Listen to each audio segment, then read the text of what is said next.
और अब फिक्र इस महामारी में जारी कालाबाजारी की।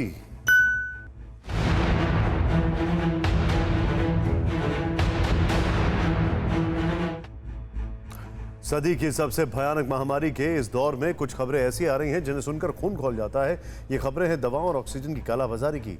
इस महामारी में लोगों की मुश्किलें बढ़ा रही हैं। सवाल कुछ लोगों का ही है जो सदी के सबसे बड़े खलनायक साबित हो रहे हैं, और पूरा देश पूछ रहा है कि इनके साथ क्या सलूक किया जाना चाहिए। क्या ऐसे लोगों को फांसी पर चढ़ा देने की तैयारी नहीं करनी चाहिए? आपको आज की डायरी में जो दर्ज हुआ है ऐसे गुनाहों की एक झलक दिखाते हैं जिससे देश को देखना होगा और इन गुनाहों की सजा तय करनी होगी।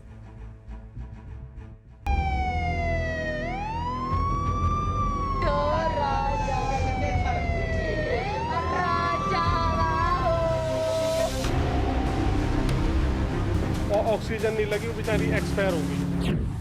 जब कोरोना के मरीज ऑक्सीजन के लिए तड़प रहे हों, ज़रूरी दवाओं के लिए तरस रहे हों, और ऐसे हालात में जगह जगह फैली ठगों की मंडली लोगों को लूट रही हो, लोगों की मजबूरी का फ़ायदा उठा रही हो, मरीजों को मौत के मुंह में पहुंचा रही हो, तो क्या ये गुनाह कोई देश बर्दाश्त कर सकता है?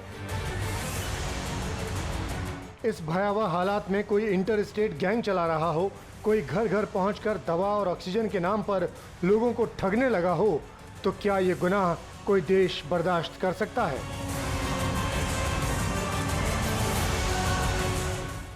ये सवाल पूरा देश पूछ रहा है, जो कोरोना मरीजों की जिंदगी और मौत से जुड़ा है, जिन्हें ठगी का एहसास तक नहीं होता और दवा ऑक्सीजन के इंतजार में ही कोरोना मरीज दम तोड़ देते हैं। ऐसे लोगों को इंसाफ कैसे मिलेगा? क्या ऐसे भयावह हालात में कालाबाजारी कर रहे गुनाहगारों के खिलाफ सख्त कदम नहीं उठाने चाहिए? ऐसे गुनाहगारों को फांसी नहीं दी जानी चाहिए?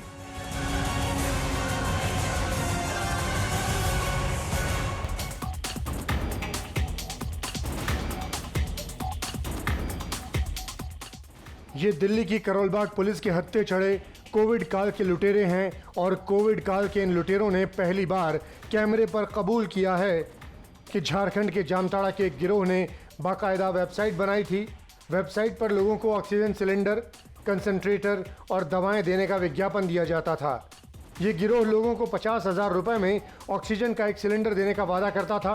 ग्राहक के हामी भरते ही ये गिरोह दिल्ली के फर्जी अकाउंट में आधे पैसे जमा करा लेता था। पैसे जमा होते ही जामताड़ा का गिरोह पैसे निकाल लेता था और ग्राहक सिलेंडर का इंतजार ही करते रह जाते थे। दिल्ली के करोलबाग थाना पुलिस के हत्थे चढ़े 3 आरोपी जामताड़ा गैंग के लिए फर्जी अकाउंट खुलवाते थे, जिसके जरिए कोरोना मरीज या उनके घर वाले ठगे जाते थे। अभी तक पुलिस 4 आरोपियों को गिरफ्तार कर चुकी है। इनके 22 बैंक खाते सीज कर चुकी है और 20 से ज्यादा सिम कार्ड बरामद कर चुकी है। एक तरफ कोरोना में जनता त्राही त्राही कर रही है, वहीं दूसरी तरफ आपदा को अवसर में बदलकर कोविड के कुछ लुटेरे ऐसे हैं जो कोविड के पेशेंट्स के परिजनों को ऑक्सीजन सिलेंडर या कंसंट्रेटर या रेमडेसिविर इंजेक्शन दिलाने के नाम पर ठगी करते थे। उनसे अकाउंट में पैसे मंगाते थे और कहते थे कि हम आपको ऑक्सीजन सिलेंडर या इंजेक्शन देंगे, लेकिन वो पैसा लेकर के फरार हो जाते थे।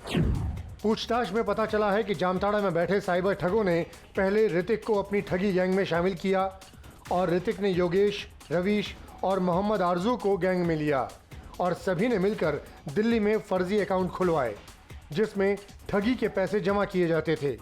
पुलिस को पीड़ितों ने जो ऑडियो क्लिप्स दिए हैं उनसे इनके कॉल सेंटर का पता चला है। हेलो, हाँ तो भिजवाओ मैम।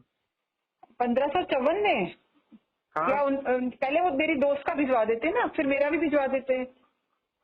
दोनों एक ही बार साथ में भिजवा देता हूँ। असल में क्या है कि वो मेरी जेठानी है। हाँ। तो पहले एक का भिजवा दो आप, उनके साथ एक के ही जाने का प्रॉब्लम है ना, फिर भाड़ा मेरा ज्यादा लग जाता है ना, इसीलिए मैं बोला दोनों एक ही बार भेजा देता हूँ, पेमेंट वहीं दे देना। आपने खुलवाए हैं? दो तीन बंदों के सर। बस 2-3? कितने पैसे आपको मिलते थे अकाउंट खुलवाने के बदले में? 13,000 रुपए मिलते थे। 13,000 रुपए।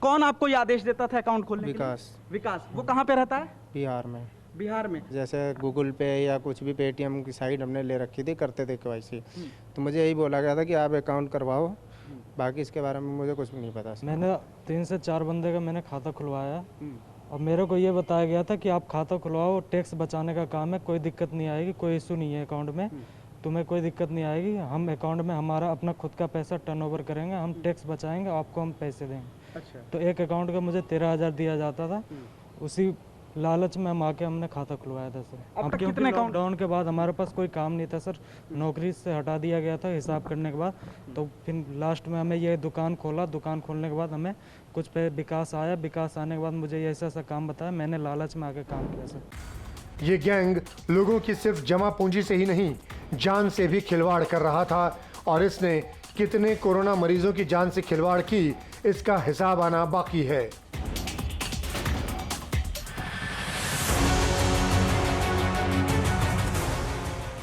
इस महामारी को ठगी का अवसर बनाने में नोएडा का एक बीटेक स्टूडेंट भी पकड़ा गया है। नोएडा के सेक्टर 73 में रहने वाला आर्यन सिंह लोगों को घरों में ही आईसीयू सेटअप देने का झांसा देता था। उनसे अपने अकाउंट में सिर्फ 3,950 रुपये ट्रांसफ़र कराता था और पैसे ट्रांसफ़र होते ही रिस्पांस देना बंद कर देता था। इस तरह इसने 47 कोरोना मरीजों को ठगी का शिकार बना लिया और पकड़े जाने से बचने के लिए एक शहर से दूसरे शहर भागता रहा। फिलहाल ये पुलिस की गिरफ्त में है और अभी इसके भी गुनाहों का हिसाब होना बाकी है। इनका फाइनल इनका पता किया था, जम्मू में इनका पोजीशन आ रही थी, इसके मुताबिक जाके इनको लेके आए। अभी अरेस्ट कर चुके हैं 31 आगे पर।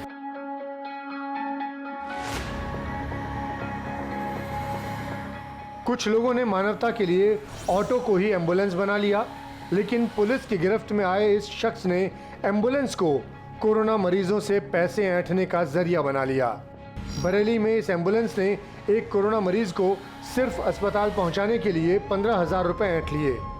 आखिर शिकायत पर प्रशासन ने जांच की तो एम्बुलेंस चालक के साथ साथ 3 लोग इस ठगी में पकड़े गए। जो 3,500 की बजाय 15,000 रुपये उनसे वसूल किया है।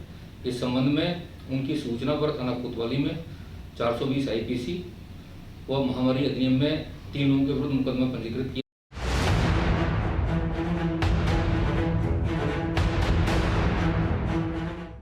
अड़ी सोमवार से शुक्रवार शाम 6 बजे सिर्फ TV9 भारतवर्ष पर।